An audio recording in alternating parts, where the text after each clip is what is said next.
fifth points of periodic points of automorphisms of such.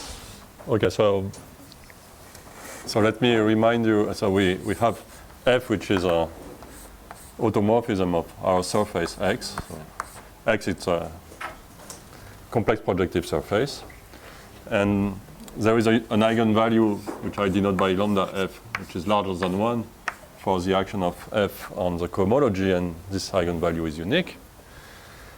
And I explained during the first day that there are two currents, closed positive currents, such that, so T plus and T minus, such that F star T plus F is, let's say, 1 over lambda. F star T plus is T plus. And 1 over lambda F minus 1 star T minus is T minus. Okay. And I defined a measure, a probability measure mu index F, so which is the product of these currents. Okay. So these currents are locally dD bar of potentials of Fleury subharmonic functions, and at the end of the first talk I explained that these potentials are continuous, in fact Hölder continuous. So I can do this product. I will come back to this product later. And so the fact that this one is multiplied by lambda and this one is multiplied by 1 over lambda, I didn't explain the proof, but this implies that mu F has nice ergodic properties. So I take for granted that, let's say, mu F is ergodic and has positive and negative Lyapunov exponents. Okay, so I take this as a fact that, as if I proved it, even if I didn't prove it. Okay, so I can apply Osledet's Pessin theory, and I have stable and unstable manifolds for F. So for mu almost every point, there are stable and unstable manifolds. And these stable manifolds, I explained that. And what is, if you apply Archimedes, you have some cocycles? So the cocycles is for the differential of the automorphism F. So it's the tangent bundle, right? Yes, it's F acts on X, and so it acts on the tangent bundle by the differential operator, and you apply Osledet's to this cocycle.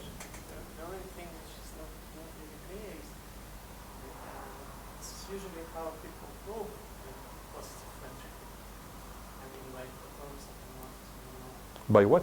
I mean, this is at least what it knows, how people usually prove the existence of the quantity or something. I mean, you look at the stable and stable for the age, how you say. Yeah, so let's say I'm doing it in the reverse order, okay? Okay, but the point is that this is not the part of the theorem that I want to describe. So what I want to do, I want to explain that this rigidity property, the fact that if this measure is absolutely continuous with respect to Lebesgue measure, so for instance, if this measure is smooth, I want to say that the pair given by X and F comes from a torus. Okay, so I want to show that it is a so-called Kummer example. So what I want to explain is the proof of the fact that if this measure is smooth or absolutely continuous with respect to Lebesgue measure, then in fact F comes from a linear transformation on a torus. Okay, so that's what I want to prove. Okay, so let me finish to remind you about what we did yesterday. So assuming that mu F has good ergodic properties, for almost every point X, you have this stable manifold which is parametrized by the complex line. And you can, so this is a parametrization of the stable manifold of X. Okay, so it's an entire curve which is a transcendental curve in X. And you can do this all-force Nevan linear currents for these curves. So you take a radius r, and you look at the current of integration on the disk of radius r. So you divide by the area of this disk, I mean of the image of the disk, so let's call this area r. Okay, and what I'm saying is that, cheating a little bit, t plus f is the limit of this family of currents when r goes to infinity. So I'm cheating because, in fact, you need to take a subsequence which goes to the infinity, and you need an averaging process which is a little bit more complicated. And the meaning of this limit is that if you take a form, a 1-1 form alpha, and you want to compute the value of t plus on this form alpha, you just integrate alpha on these disks, divide by the area, and take the limit. Okay? So that's what we did last time. Okay. So now I'm assuming, so this was not using any assumption on mu f. Now I'm assuming that mu f is absolutely continuous with respect to Lebesgue measure. Okay, so that now we assume. Do you have a question? What is a stable manifold? Okay, so did you come yesterday? Okay, that's good, that's good. The stable manifold of X is the set of points Y in the surface, okay, such that when you iterate in the forward direction, the distance between the nth iterate of Y and the nth point in the orbit of X, this distance goes to 0 as n goes to infinity. Okay, so you have your point X here, and here is the stable manifold, here is the unstable manifold. And a point Y is in the stable manifold if when you apply the dynamics of F, so you get point F of X, and the distance between Y and X is smaller, and in fact asymptotically this distance decreases exponentially fast. And So the tangent direction corresponds to this T minus. yes. So the notation is not very good because I pull back currents.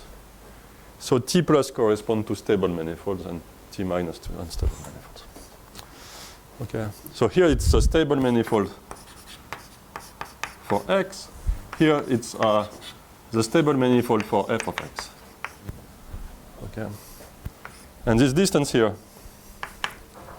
becomes very small and smaller and smaller, and the rate at which it goes to 0, it's controlled by the negative Lyapunov exponent of the measure. Okay. And so from this picture, you see this property that I stated yesterday. So you take a point, the point Y on the stable manifold is parameterized by the complex line, by this entire curve. So it's a point like that. So when you apply F, you get a point here on the stable manifold on the image. So it's parameterized by this new parameterization. And the parameter is something like beta times z, where beta depends on x. Okay, and F is a holomorphic map which is invertible from this stable manifold to this one. And since the stable manifold is just a copy of C, in the C coordinate it's just multiplication by some beta. Okay, just an automorphism of C fixing the origin because it maps X to f of X. So maybe I should say.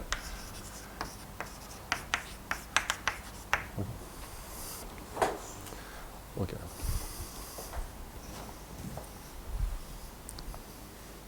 Okay, so now I want to use, I make this assumption, and I want to conclude that everything comes from a torus. Okay, so in this picture, you should imagine that X is a big surface, but maybe the support the support of the measure mu f typically, maybe it's a Cantor set. So it's a very small set in X. Okay? And if you take a random point in this set, random with respect to mu f, then you have the stable manifold. You have the unstable manifold too. Okay. And this point of intersection, so the first stable manifold gives the current T plus. The unstable manifold gives the current T minus by this Alfors-Nevin linear theory. And the intersection between these manifolds, they give the measure mu f. Okay? But a priori, the support of this measure can be very small. It can be just a Cantor set. Even if the measure is absolutely continuous with respect to Lebesgue measure. Okay? And at the end, what I want to prove is that, in fact, let's say X is a torus and F is a linear transformation on the torus. So at the end, I want, in fact, the support of the measure to be everything and the measure to be smooth. Okay? So that's my goal. So I want to explain how I fill the surface X with stable and unstable manifolds. Okay. And also at the end, I want to prove that these stable and unstable manifolds are, in fact, stable and unstable manifolds for a linear transformation on a torus. And those, in this case, these are just leaves of a holomorphic foliation. Okay, so here it's very, I have not much structure, but at the end I want to prove that everything is holomorphic. Okay, so I want to explain two things. First, that X is filled by stable and unstable manifolds. And the second thing is that, in fact, these stable and unstable manifolds are organized in a holomorphic foliation. Okay, so that's the main point of the proof. No, it's completely global statement. The proof is global. Okay, that the proof is global.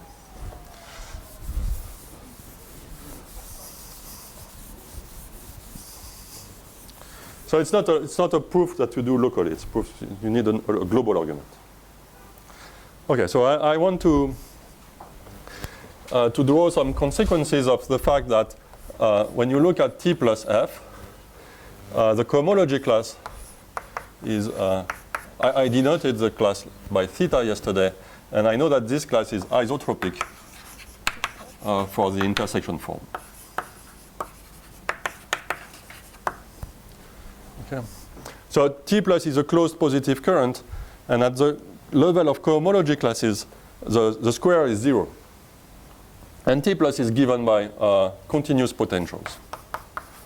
Okay, so locally it's ddcu with u continuous. So in this case, you can take product of this current with any closed positive current. So if S is a closed positive current, you define the product locally.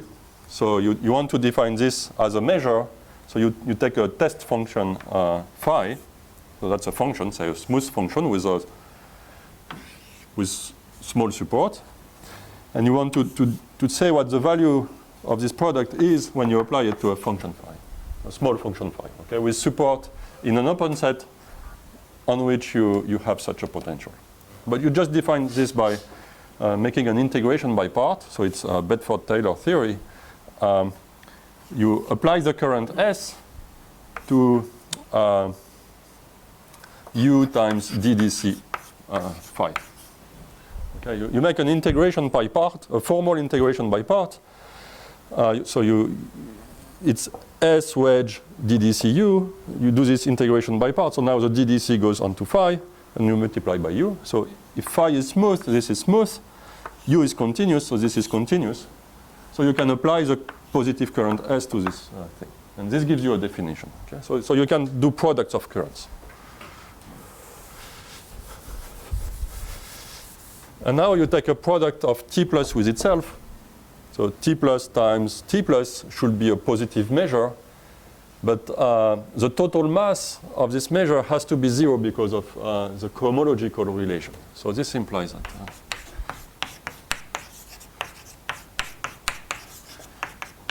as a measure.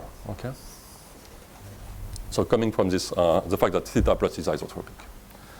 And the same construction explains why I could take the product and get mu f. Okay, same construction. Okay, but now you see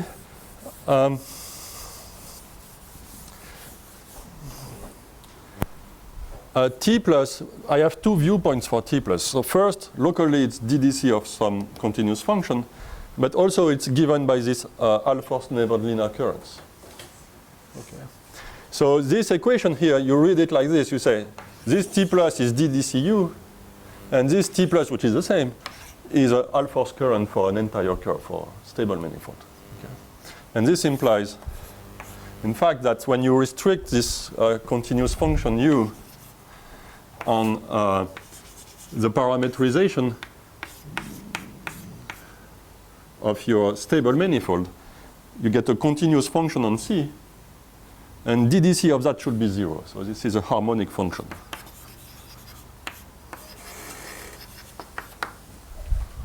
Okay, so this relation here implies what I will denote by CXS for the stable parameterization star of T plus. So when I pull back this by the entire curve, so by definition this is just locally DDC U composed with C.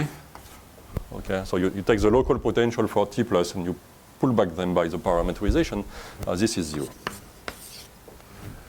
Okay, so this is just coming from that. So that's a first property that we have for stable parameterization. And the second one is, so now you play the same game, but you say, okay, this is given by Alfor's Neverland occurrence for this thing, and you multiply by T minus. But when you multiply, you get something which is a measure which is absolutely continuous with respect to Lebesgue measure. Okay, so that's my assumption. Okay? So what do you get when you do that? And you pull back not T plus, but you pull back T minus. So you take the parameterization, and you pull back T minus F. And you get a measure on C.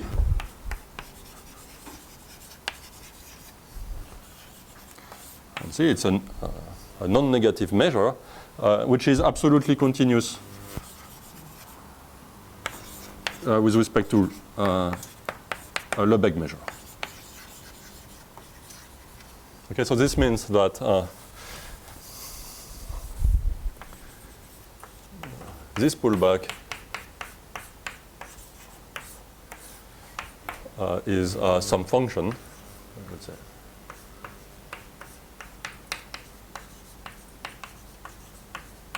Okay, so this is Lebesgue measure, and this is a function which is a L1 function. Okay. So this is just a formula, but the meaning is the following. So here is the stable manifold of X. So it's parameterized by CSX. Okay? So that's for the stable manifold. And now T minus is given by the unstable manifold. So you take a point here and you take the unstable manifold. And you parameterize the unstable manifold, let's say X prime.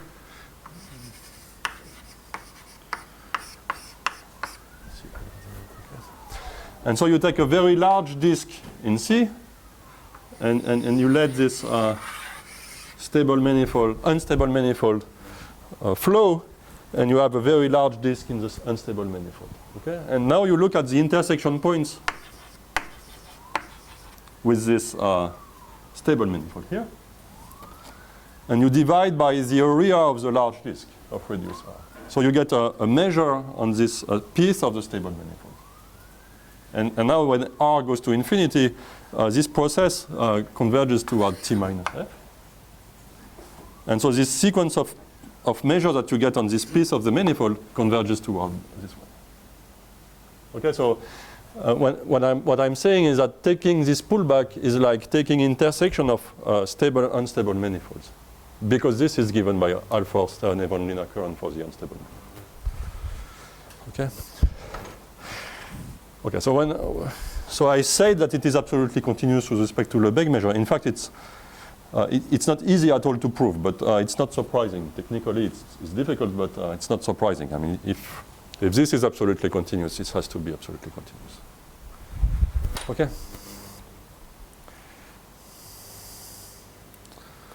Okay, so that's what we have for the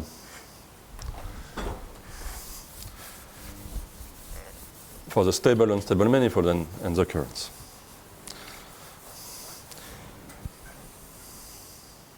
So, Misha, I didn't check. At what time should I finish?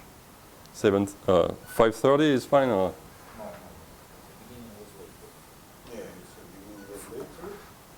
But still, 5:30 should be the.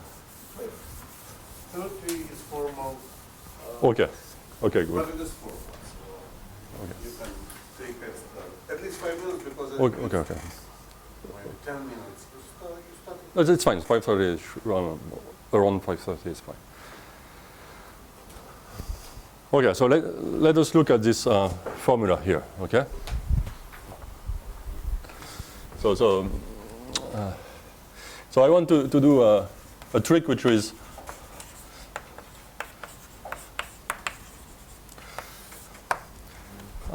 well known in dynamical systems. So I will apply this trick 2 times, but one time is known as a renormalization argument in dynamical systems, and the second time I will apply the same kind of trick is known as Brody lemma in complex geometry. Okay, so. It's the same like in physics. Oh yes, of course, yes. It depends what you mean by renormalization in physics. Okay, so there are several meanings. But, so I want to apply the dynamics to this equation. So let me write the equation here.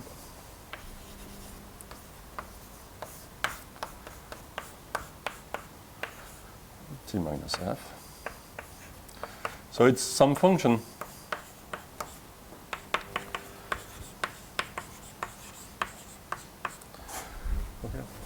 and now you apply f. Okay, so f, you know how it acts on t minus f. So f star t minus f is 1 over lambda f t minus f. Okay, so at the level of the current, it's just a multiplication by 1 over lambda. Okay. You know how it acts on the stable and unstable manifolds. I explained that when you along the stable and unstable manifolds, there are canonical parametrization by the complex line, and f is an automorphism of the complex line, so it's just multiplication by some constant beta.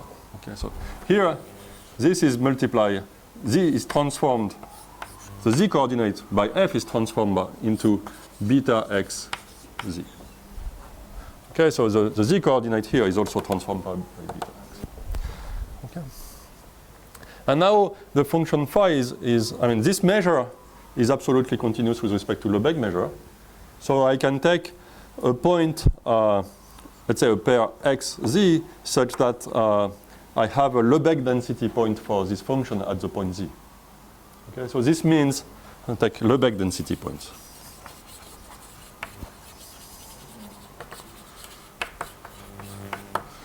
Okay, so this means that when you zoom around the point z, then the function, this measure behaves like the Lebesgue measure.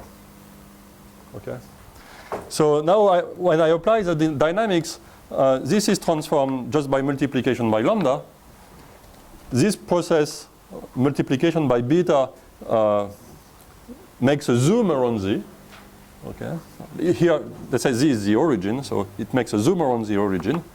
And here I have a density point, a Lebesgue density point. So when I do that, you see what happens on some disk of radius r is the same as what happens on some disk of radius beta x. But the only thing that you do is just, in fact, multiplying everything by 1 over lambda because of the left invariance. Okay, so you do that, and what you get is, in fact, that phi x is constant.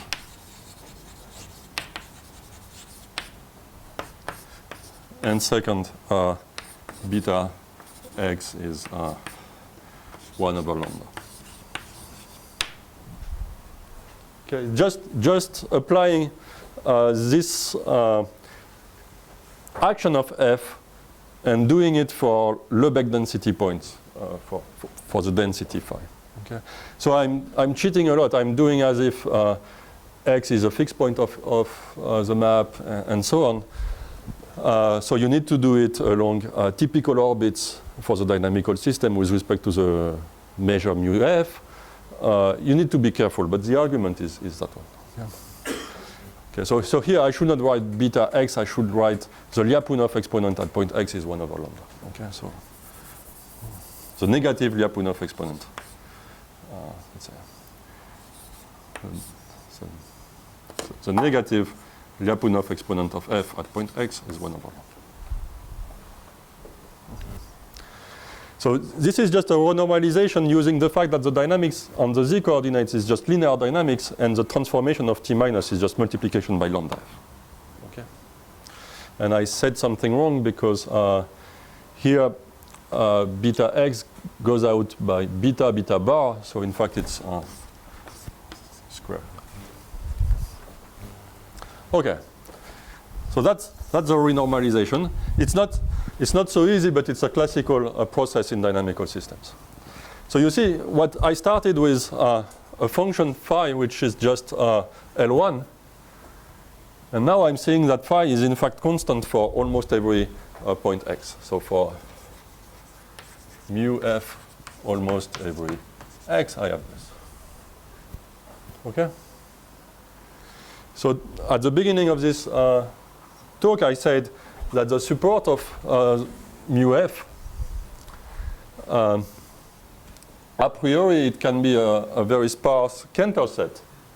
But now I'm saying that if you take the stable manifold and you pull back t minus, then it's a constant times Lebesgue measure on this manifold. Okay, that's when I say that phi x is constant, I'm saying that this pullback is a constant time Lebesgue measure. And the support of the Lebesgue measure, of course, is everything on the complex line. And this pullback, as I said, is given as follows. You start with an unstable manifold and you look at the intersection points on the stable one. Okay, so since this intersection gives a Lebesgue measure, these intersections have to be dense along the stable manifold. Okay? So you see, if you take a piece of stable manifold, then for a dense subset of points, you have this unstable manifold which goes transversely. Okay? So the support of mu must be big because it must contain all these points. Okay, so that was the first idea.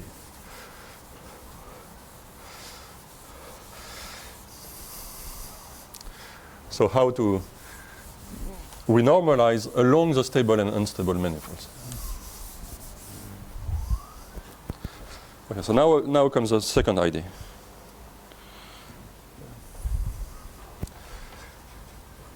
Okay, so I can now that I know that for almost every point this is a constant, I can normalize the choices for the parametrization. So I can assume changing the parametrization into, let's say,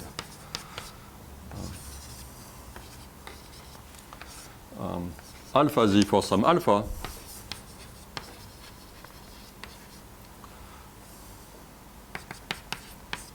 that when I pull back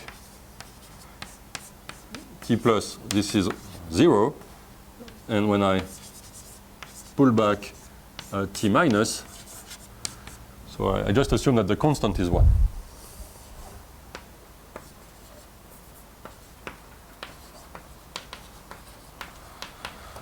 Okay. Okay, just changing the speed of the velocity of the parametrization by a constant factor alpha to change this term, this constant term, into the term 1. Okay.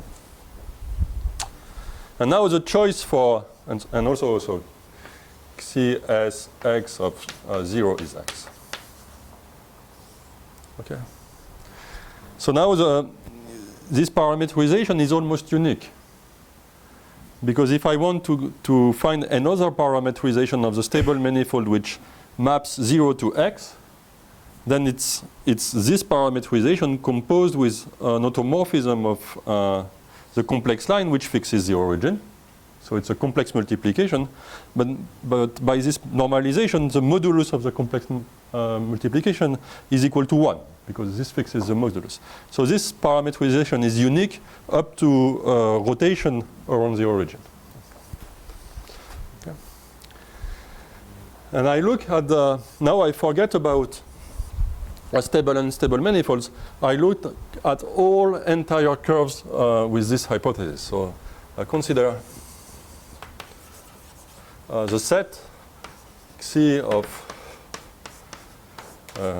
holomorphic curves such that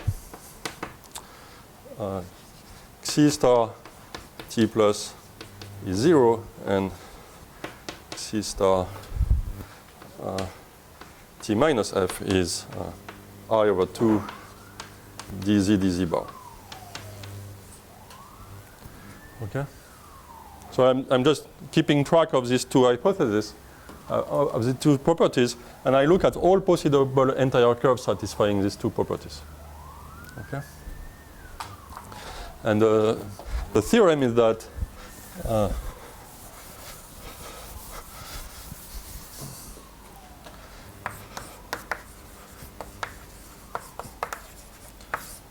proposition say, let me give a name to this. Let's call it E.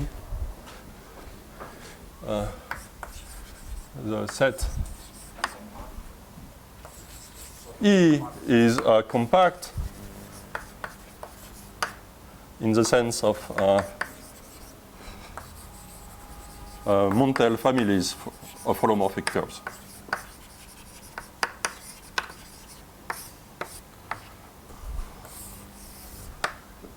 Okay. And so, in particular, if I come back to entire parametrization of the stable and unstable manifolds, I have a family of stable manifolds which form a compact family of stable manifolds. Okay? So I started with a dynamical system with some hyperbolicity properties on the dynamics, but now this compactness gives uniform hyperbolicity. So I started with, in the sense of pacing, I started with hyperbolicity, and I end up with uniform hyperbolicity. So I'm not far from another of diffeomorphisms. So I want to explain this, and that's here that it's difficult to prove if you have periodic curves. So it's assuming.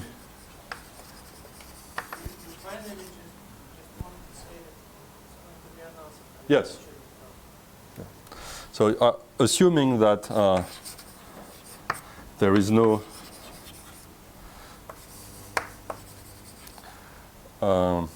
F periodic curve. Okay.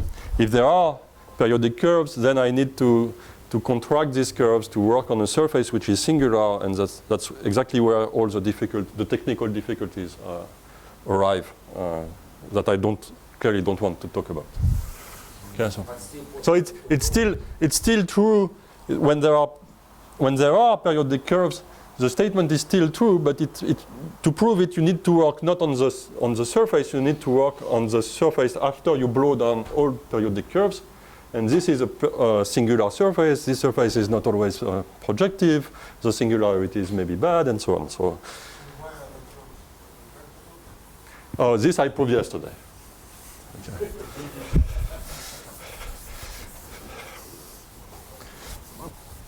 Okay, I proved two things yesterday. I proved that so let's say I explained two things. I explained that the set of periodic curves is finite and contractible. That's about the first property. And the second property is that if there are no periodic curves, the class theta plus f plus theta minus f is the class of a Keller form.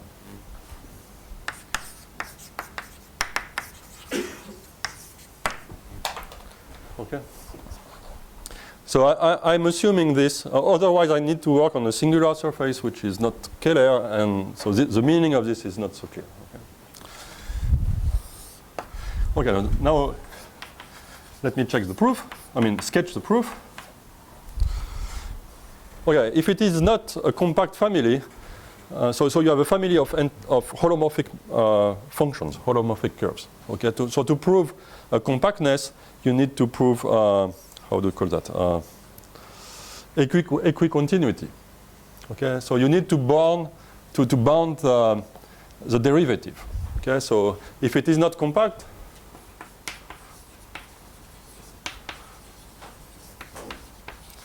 you construct a sequence of such entire curves. So there exists a sequence in this set.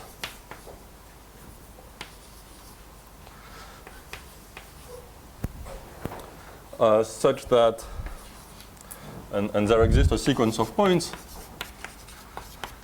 in C, such that the derivative, the velocity of this curve at time Zn goes to infinity when n goes to infinity. Okay? Otherwise, the derivative is uniformly bounded and you get compactness. Okay. And then there is this so-called Brody lemma. Here it's the version I use is due to Zaltman.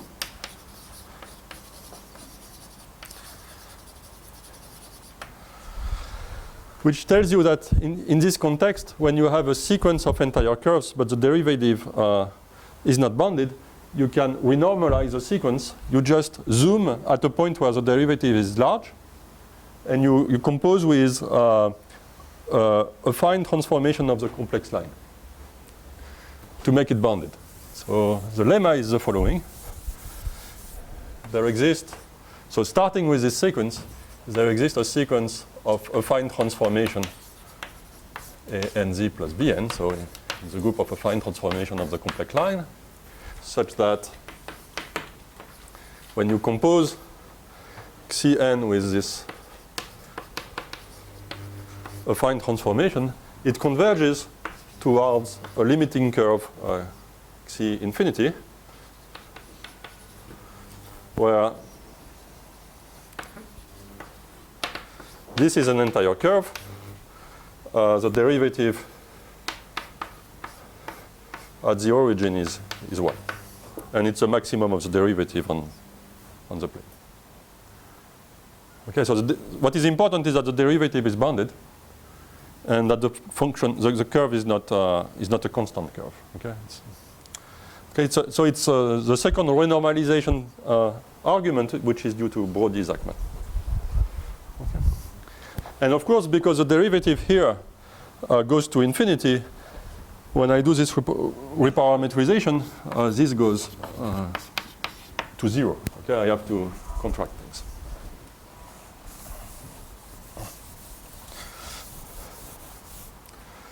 Okay, so now what happens for this curve?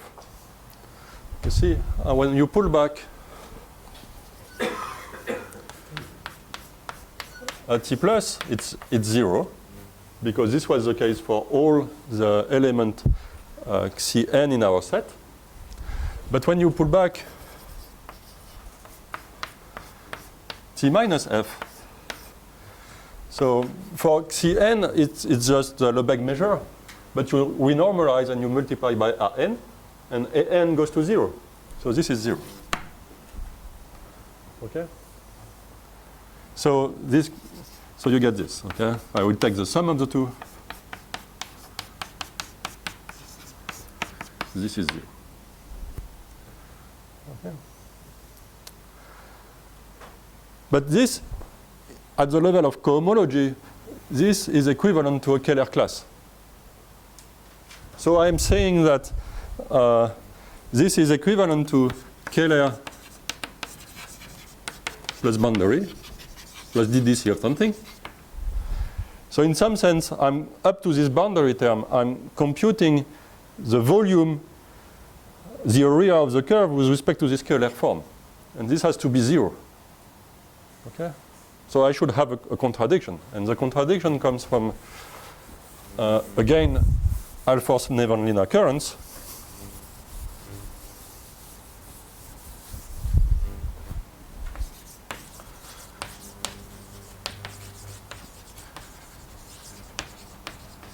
So one can construct a current, a non-zero closed positive current S, which is an Alfors-Nevanlina current for C infinity, such that S wedge T plus F plus T minus F is 0. And now this is closed, so I can compute it at the level of cohomology. And at the level of cohomology, it's S wedge Keller, which is 0. And that's a contradiction because S is not 0. Okay? S is given by integration on these curves. Okay? So doing that is not so easy. Okay, so from this assumption, constructing such a current and getting the contradiction it's an argument which is due to Dean and Sibony. Okay? But at the end you get a contradiction. So the family is a compact family.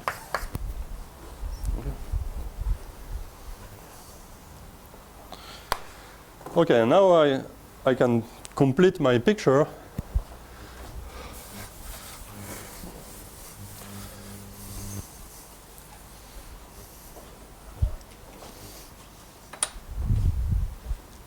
You see, I have a piece of stable manifold. So that's a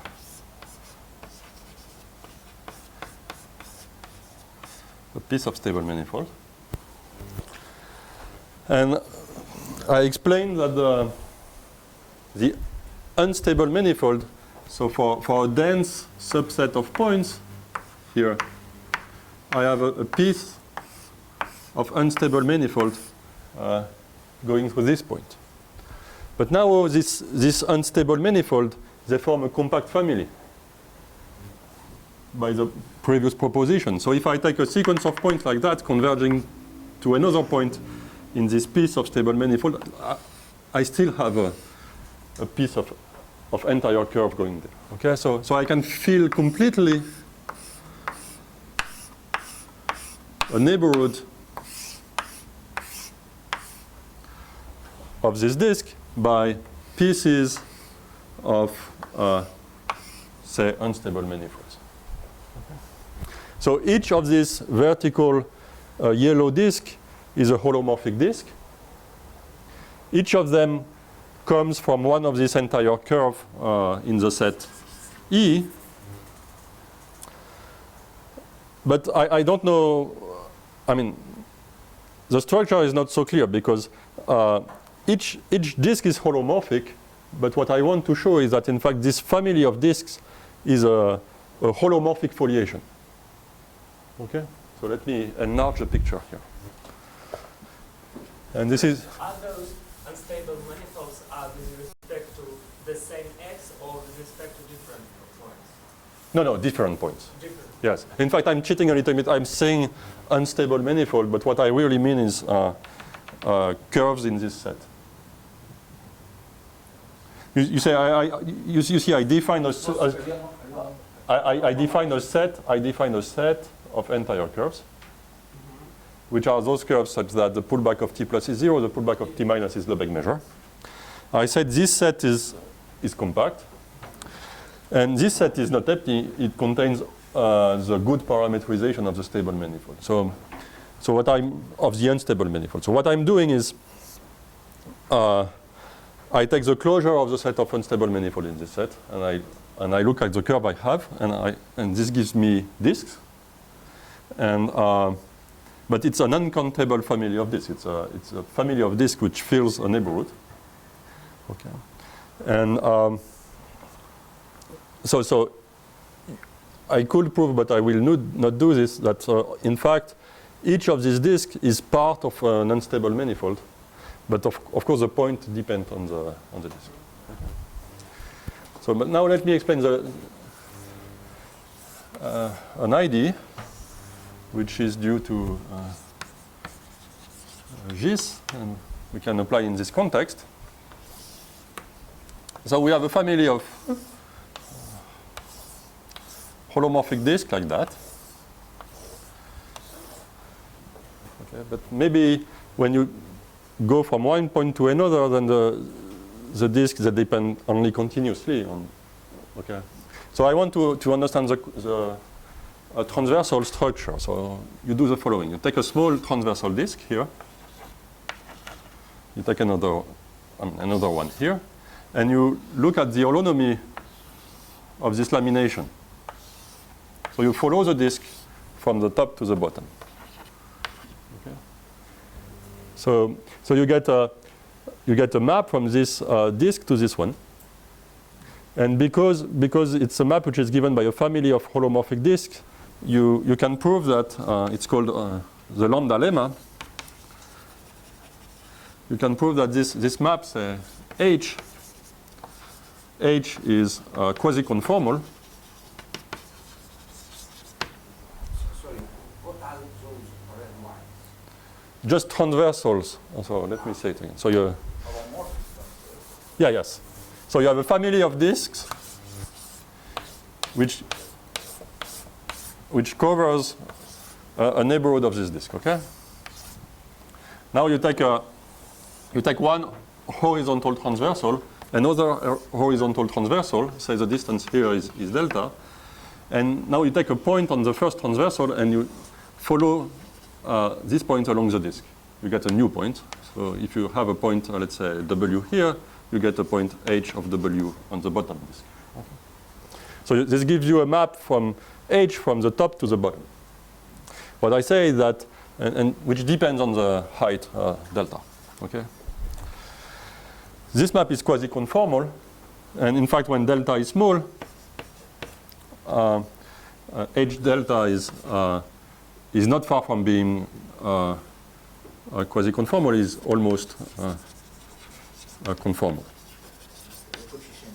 So the coefficient which measures the quasi-conformal the quasi-conformality goes to 0 when the two disks here are closer and closer. Okay. It's completely general. Okay. You only need a family of disks. Each of them is holomorphic. They are pairwise disjoint and they fill some neighborhood. Okay. It's called the lambda lemma. Okay. But now you see, I do this with, so this family of yellow disks. So I need to do that correctly. So let's say this one is stable. Okay, the white is stable manifold. Then the yellow are unstable. Okay, and now I take two pieces of stable manifolds here, and I apply the dynamics. So you follow the holonomy, you know it's quasi-conformal, and you apply the dynamics is in negative time. Okay? So you have an open set, so by Poincaré recurrent theorem, you come back in this set. And when you come back, because you go in negative time, you have a contraction along the yellow. So when you come back like that. So it's very long in this direction, but it's very close in that direction. Okay, so you have a map from this disk to this disk, which is quasi-conformal with some quasi-conformal constant epsilon. You apply the dynamics, and now you see the same map, but conjugated by the dynamics on a, and the same map is just the holonomy along a shorter path. Okay, So the constant, the quasi-conformal constant, has to go to 0 because of this property. And it's exactly the same quasi-conformal constant because F is holomorphic and preserves conformal structures. Okay. So in fact, this holonomy is holomorphic, and you end up with a conclusion that the laminations given by stable and unstable manifolds are in fact holomorphic foliations.